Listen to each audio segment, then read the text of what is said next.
Bonsoir à toutes et à tous, ravi de vous retrouver, très heureux de vous retrouver sur la chaîne numéro 23 et très heureux aussi de vous retrouver dans l'émission l'aide, liberté, égalité, diversité. Et vous savez aujourd'hui, je vous le rappelle d'ailleurs avant de lancer la thématique, que vous pouvez intervenir durant toute l'émission sur le hashtag LED. Hashtag LED, notez-le, vous pouvez intervenir à tout moment. Au programme de cette émission, le harcèlement au travail, le harcèlement sexuel et enfin les recours. Et pour en parler, que des dames avec nous aujourd'hui autour de ce plateau. Merci d'avoir accepté notre invitation. Tenez, je vais commencer avec notre docteur Marie-France Irigoyen, docteur en médecine psychiatre et psychothérapeute, mais également vous êtes auteur de livres à succès sur le harcèlement moral au travail. Merci d'être avec nous. Bonsoir. Bonsoir.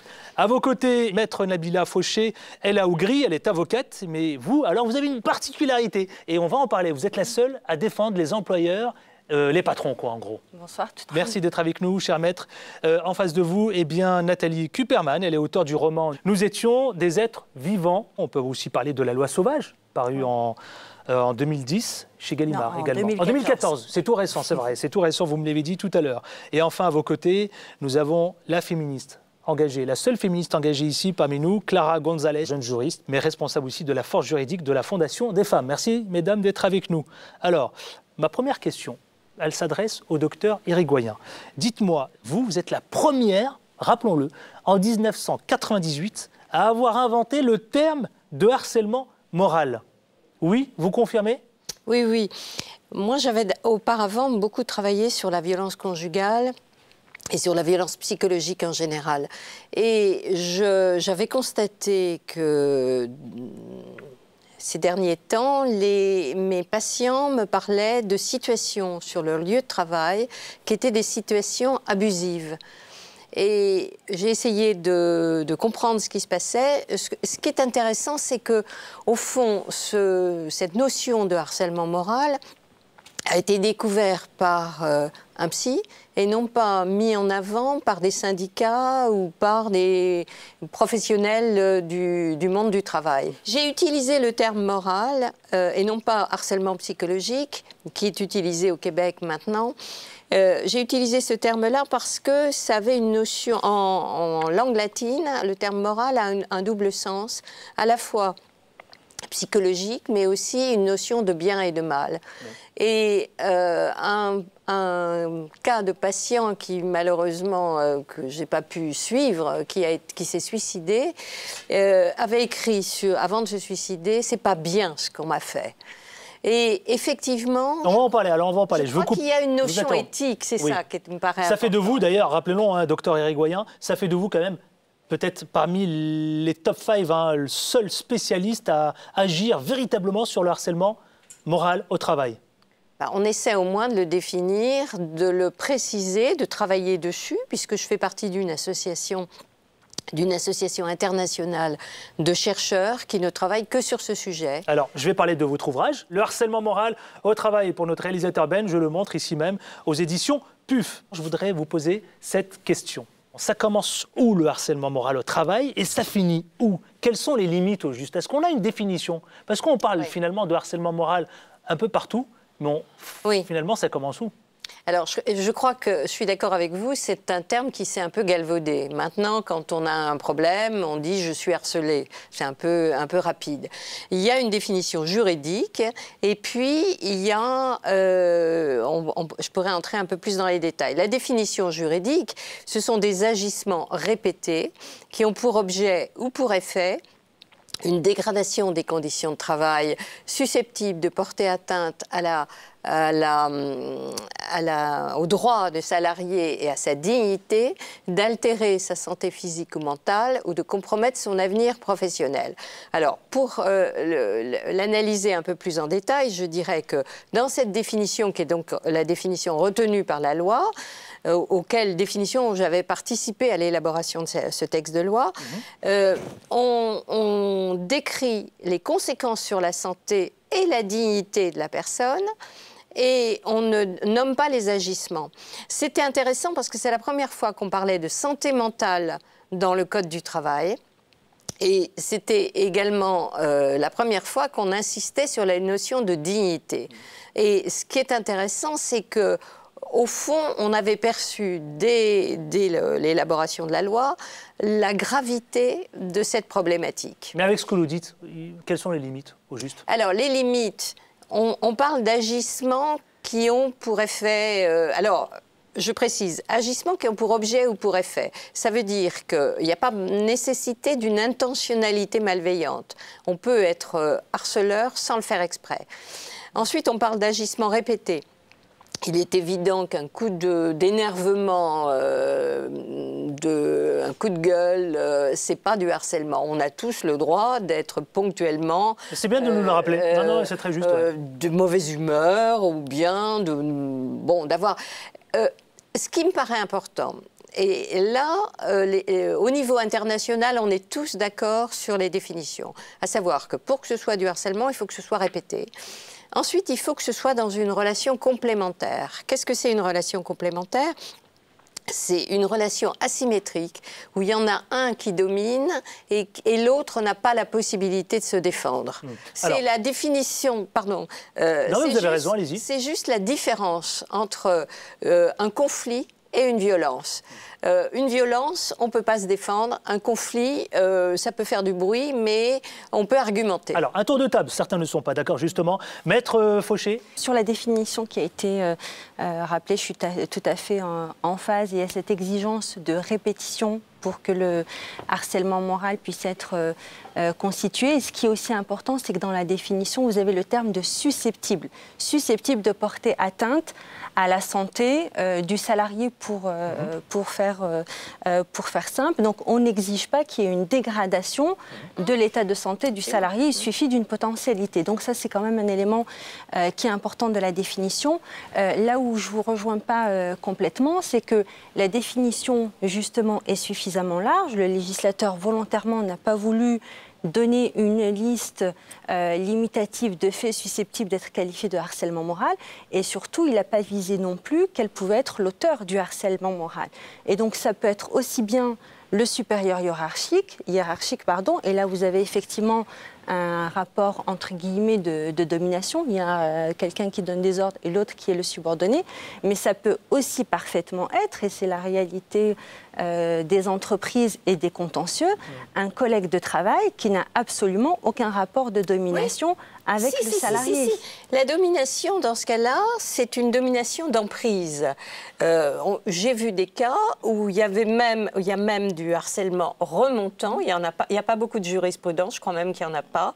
Du harcèlement remontant où un subordonné harcèle son supérieur hiérarchique pour essayer de s'en débarrasser. Et qui se suicide, le supérieur hiérarchique. Et ça marche. Donc le harcèlement, c'est... Mais là, ça devient quoi? Psychologique, hiérarchique? Mais le harcèlement, c'est avant tout quelque chose... C'est jamais hiérarchique. Enfin, c'est parfois hiérarchique, mais c'est pas le plus souvent hiérarchique. C'est une prise de pouvoir.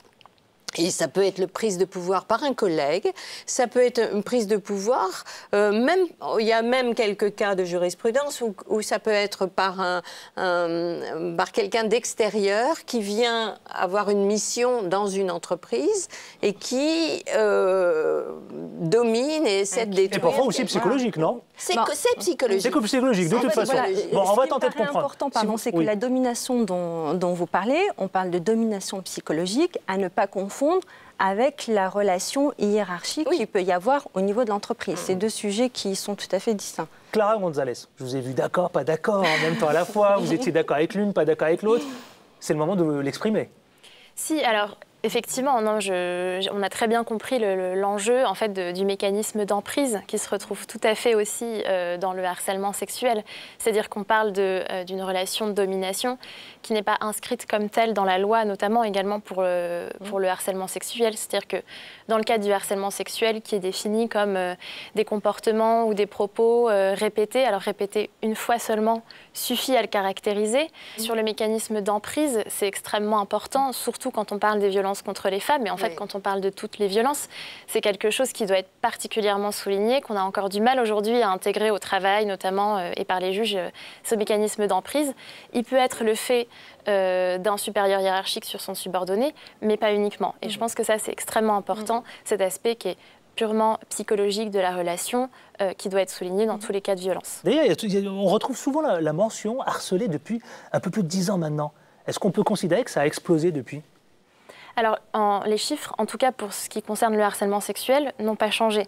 Ce qui est un peu dramatique, c'est-à-dire que l'IFOP a fait une première étude en 1991 et une deuxième en 2014. Les chiffres sont exactement les mêmes, c'est-à-dire que c'est une femme sur 5 qui est harcelée au travail. Donc malgré les évolutions législatives dont on pourra parler, les chiffres malheureusement ne changent pas. On y reviendra tout à l'heure, effectivement. Je vais m'adresser à Nathalie Kuperman. Dites-moi, en plus, vous le décrivez très bien dans votre ouvrage. Vous y allez très fort. Bah oui. Mais pourquoi c'est aussi votre histoire? Oui, enfin mon histoire, c'est-à-dire qu'effectivement, moi j'ai quitté mon travail parce que finalement je ne supportais plus du tout l'ambiance générale.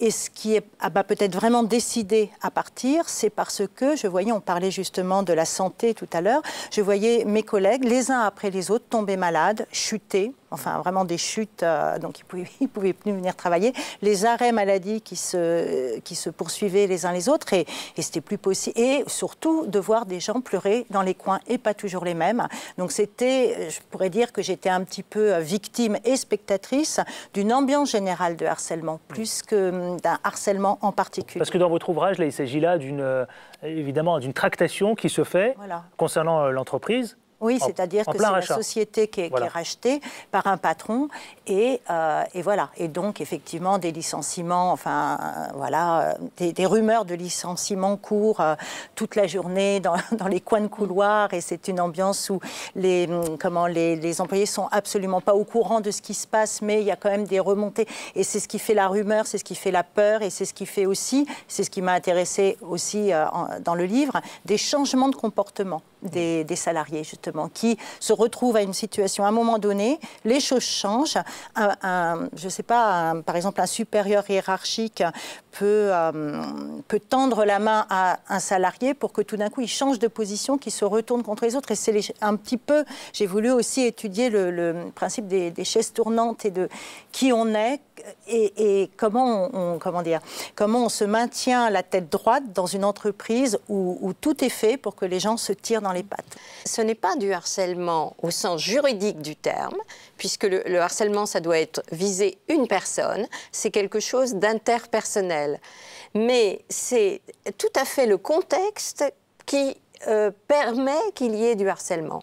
En gros, pour qu'il y ait du harcèlement moral, il faut un harceleur potentiel, une personne désignée comme future victime, mais il faut surtout un contexte qui le permet. Pour qu'il y ait du harcèlement, il faut déjà une ambiance délétère qui permet ça. Il y a des entreprises, il y a des lieux où le harcèlement ne prend pas, parce qu'il y a des dirigeants qui disent « on ne veut pas de ça chez nous ». Et dans ce cas-là, quand il y a un dérapage de comportement, il est rapidement sanctionné, la personne est remise au pas. Mais il y a des ambiances... La faute à qui, au patron ? Non, le patron, à ce moment-là, met les choses au clair et ne veut pas ça. Je connais quelques entreprises où, les choses sont au clair. Cher docteur, ça j'ai bien compris, mais là où il y a du harcèlement, ça veut dire que c'est la faute quand même à l'employeur, au patron. Non, c'est toujours la faute de l'employeur. Non. Simplement, il y a des atmosphères où, en gros, pour être schématique, si vous voulez, il y a une ambiance de travail qui est de plus en plus dure partout, avec de plus en plus de pression, de plus en plus de procédures, de ce qu'on appelle des process, des façons de travailler qui sont de plus en plus cadrées et en gros, c'est de moins en moins humain. Mais il y a, à partir de là, des méthodes de management qui peuvent être destructrices. C'est-à-dire ? Eh bien, pour être un peu schématique, le harcèlement, il peut y avoir un management trop autoritaire et abusif et tyrannique. Et dans ce cas-là, le harcèlement est directement de la part de la hiérarchie sur un subordonné. Il peut y avoir aussi du management trop laxiste, où il n'y a pas de management vraiment, où on ne met pas de limites. Et dans ce cas-là, eh bien, les personnes vont se tirer dans les pattes et il va y avoir beaucoup plus de harcèlement entre collègues. Parce que celui qui voudra prendre du pouvoir, eh bien, il en profitera pour essayer de trouver sa place. Et puis, il peut y avoir aussi du management pervers, où ce que j'appelle le management pervers, c'est quand on a décidé, par exemple, dans une restructuration, de faire partir des personnes. Et puis, il faut qu'il y en ait, mettons, 100 qui disparaissent, mais officiellement, on ne fait pas de licenciement. Et donc, qu'est-ce que l'on fait? Eh bien, on accule les personnes individuellement